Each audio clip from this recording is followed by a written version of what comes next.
பல்லுல போட்டிருக்கிற கேப்பை சாப்பிடும்போதோ இல்லை தண்ணி குடிக்கும்போதோ தெரியாமல் முழுங்கிட்டீங்க.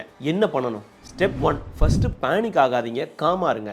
இது உங்களுக்கு மட்டும் இல்லை, நிறைய பேருக்கு நிறைய வாட்டி நடந்திருக்கிற ஒரு விஷயம் தான். ஸ்டெப் 2, நீங்கள் தெரிஞ்சுக்க வேண்டியது இது உங்கள் வயிற்றுக்குள்ளே போயிருக்கா இல்லை இது உங்கள் மூச்சுக்குள்ளால போய் மாட்டிக்கிட்டு இருக்கான்றது தான். ஸ்டெப் 3, இந்த கேப்பு உங்கள் மூச்சு குழாயில் மாட்டிக்கிட்டு இருந்துச்சுன்னா உங்களுக்கு த்ரோட்லேயோ இல்லை செஸ்ட்லேயோ ஏதோ மாட்டிக்கிட்டு இருக்கிற மாதிரி ஃபீல் ஆகும். த்ரோட் பெயினோ இல்லை செஸ்ட் பெயின் இருக்கும்.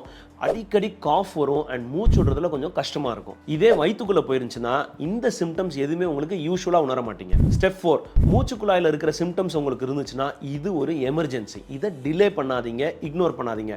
உடனே பக்கத்தில் இருக்கிற ஒரு ஹாஸ்பிட்டலில் போய் பாருங்கள். அவங்க ஒரு எக்ஸ்ரேவோ எண்டோஸ்கோப்பை பார்த்து அதை ஈஸியாக வெளியில் எடுத்துருவாங்க. இதே வயிற்றுக்குள்ளே போயிருந்துச்சுன்னா நீங்கள் பயப்பட வேண்டிய அவசியம் கிடையாது. அதில் எதுவும் ஷார்ப்பாக இல்லாத வரைக்கும் உங்களுக்கு எந்த பிரச்சனையும் வராது. வீட்டில் நிறைய ஃபைபர் ஃபுட் சாப்பிடுங்க. பனானா, கோவா, நிறைய தண்ணி குடிங்க. யூஸ்வலாக 2லேருந்து 3 நாளில் மோஷன்லேயே அது வந்துடும். அது வந்துருச்சான்னு கொஞ்சம் நோட் மட்டும் பண்ணுங்கள். ஃபைனலாக நீங்கள் முழுங்கினதுக்கப்புறம் உங்களால் பயத்தில் தெரியலை அது மூச்சுக்குழாயில் இருக்கா வயிற்றில் இருக்கான்னு ஒரு பயம் இருந்தால் அதை டிலே பண்ணாதீங்க. உடனே ஒரு ஹாஸ்பிட்டலில் போய் எதுக்கும் செக் பண்ணிக்கோங்க. But there's this different route that leads to your lungs called the trachea, and the trachea sits right next to your esophagus. Now, when you swallow,